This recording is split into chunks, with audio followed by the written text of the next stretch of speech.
niru ilmunya Abu Nawas. Abu Nawas sudah bisa pidato, nggak bisa pidato. Suatu saat dipaksa pidato sama khalifah itu.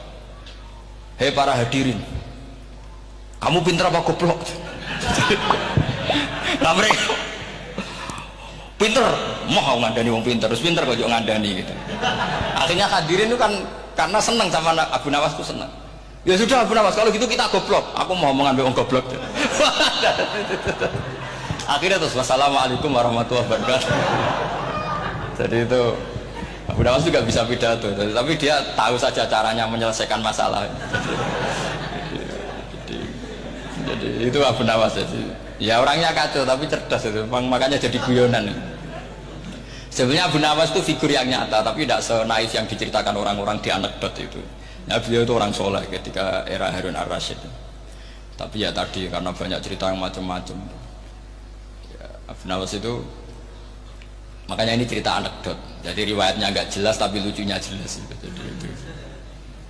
Dia itu mangkel punya tetangga profesor ahli astronomi. Adiknya itu mau iso omong toh. Abu Nawas mau pinter mau amalnya omong kan masyhur itu, dia cerita hari Senin tanggal sekian lihat Abu Nawas di alun-alun mau terbang. Orang lihat semua itu Abu Nawas itu ya sudah di podium ya hanya gitu-gitu. Kok nggak mau terbang-terbang?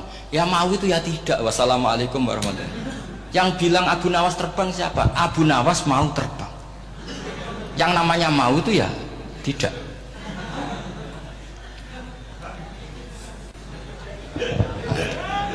Pernah dia itu lomba sama Harun ar-Rasyid. Siapa paling banyak pengunjung rumahnya di alun-alun. Harun ar-Rasyid bikin khemah, dia bikin khemah. Tentu cerita ini bohong, yakini ini bohong. Makanya ini bohong tenang. Makanya ini anekdot, hanya guyonan. Harun ar-Rasyid karena dia raja itu ada apel, ada makanan macam-macam. Ya tentu pengunjungnya banyak. Batas akhir itu penilaian jam 12 malam. Abu Nawas tenang, satu pun nggak ada pengunjung, nggak ada makanan, nggak ada apa. Pas jam 12 rumahnya dia, kemahnya dibakar. Orang ke dia semua. Dit menang dia karena jumlahnya. Bahkan Harun ar-Rasyid itu datang ke kemahnya dia. Karena lombanya kan pengumpulan massa terbanyak tit jam 12. Harun ar-Rasyid pikirannya santri ya sugoi jajan tidak mesti teko gitu. Pikirannya gitu. Abu Nawas pikirannya beda. Jenenge ana kebakaran pasti datang. Wis dihitung biaya khemah sama hadiahnya banyak hadiahnya. Yang ahli falak ini punya ilmu yang rasional, yang pintar sekali. Dia ilmuwan bahwa bumi itu bulat-bulat. Nah, saya lagi tren meyakini bumi flat nih, ya kacau nih. Mau gara-gara penjelasan sing sepihak. Ini gua nganggur. Lah wong ilmuwan kok sentimennya perkara wedi duit. Enggak boleh ilmuwan menyebut sentimen apa? Uang. Akhir bumi itu bulat-bulat. Jadi kalau Anda jalan ke timur terus nanti ke titik yang sama. Abu Nawas salah paham karena dia memang enggak ahli sains gitu. Suatu saat si profesor ini kemalingan, malingnya melayu ngetan. Terus minta tolong sama Abu Nawas, kejarlah maling itu. Kemana? Ke timur. Dia ngejar ke barat. Ditanya sama profesor, saya udah bilang larinya maling itu ke timur, kalau kejar ke barat nanti ketemu di titik yang sama. Akhirnya profesornya ngerti, oh ngenyek tuh.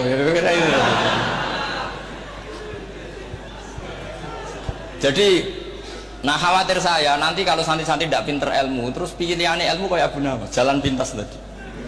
Karena belajar falak jelimet, belajar faraid apa? Jelimet, ada aul, ada roh, terus semua ada masalah yang ruwet-ruwet terus. Akhirnya mau olah bicara. Ini musibah, inna lillahi wa inna ilaihi raji'un.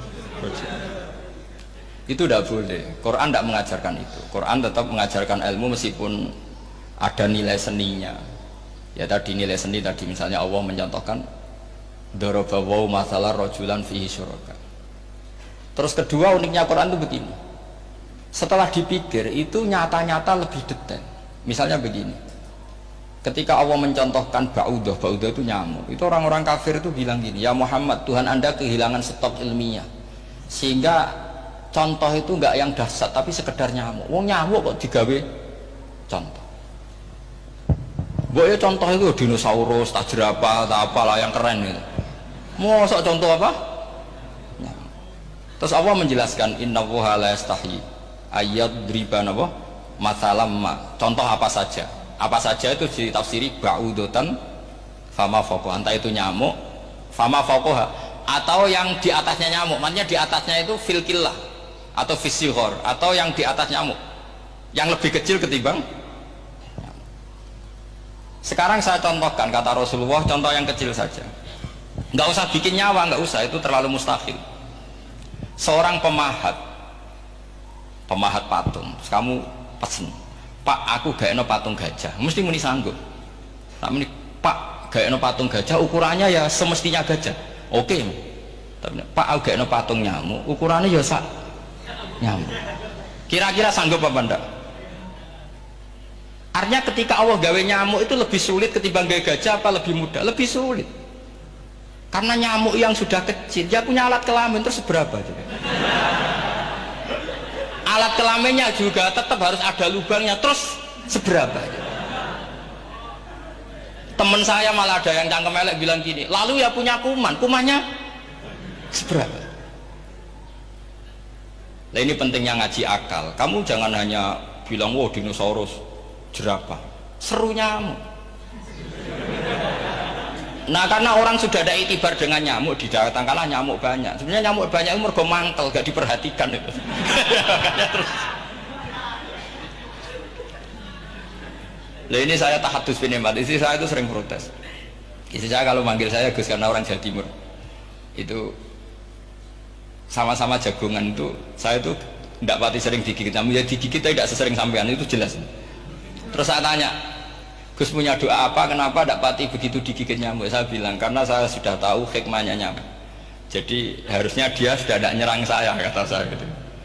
Makanya ini ijazah, agak mati salah sampean gitu. Karena tadi logika yang terbangun gitu, kalau Allah bikin gajah, melubangi belalai gajah itu masih masuk akal, bahkan saat kita bikin patung masih bisa. Tapi kan tadi nyamuk itu sudah kecil, harus punya usus, harus punya alat kelamin, harus punya telur, telurnya juga detail lagi. Ini disebut inna woha la istahyi ayyadriba mathalam ba'udah. Sehingga ba'udah di mata ahli tafsir, di mata ulama ini contoh yang luar biasa. Tapi di mata orang-orang yang nggak seneng mikir, kok terima nyamuk itu. Makanya saya minta kangkang di sini bisa makan itu harus syukur. Makan itu luar biasa.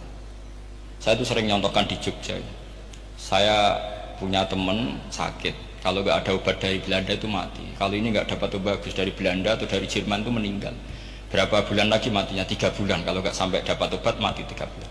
Oh masih mandi obat yang di Jogja, apa itu makan atau minum? Kalau orang tidak minum tidak sampai 3 bulan sudah mati. Boy orang itu mikir seperti itu.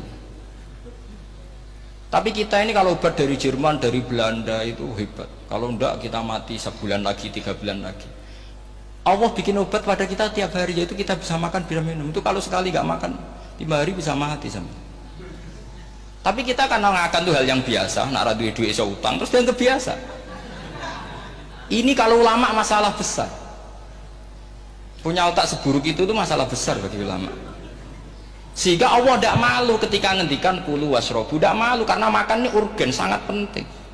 Dan Allah tidak malu meskipun Quran itu temanya kelas tinggi, biasa Allah mengatakan jong kowe kulu minta ibadi marusak nakum, kamu makan lah. Karena minum obat itu kebutuhan kita ketika sakit. Tapi kalau makan adalah kebutuhan kita sihatan wasukman, saat sakit maupun saat sehat. Nah, kalau Anda dengan kualitas ini, ketika Allah membicarakan makanan itu Anda akan respect sama Allah karena memang ini urgen betul. Tapi kalau Anda cara berpikir gini, hanya cari goro ibal ilmu yang aneh, yang seru, kamu baca ayat itu akan menjadi biasa-biasa saja. Dan itu masalah bagi mahabbah Anda pada Al-Quranul Karim. Ya saya kira demikian. Terus mangke saya pikir tidak etis ya, kan ini Jumat nanti sing biasa itikaf nanti terganggu, nanti saya dianggap problem.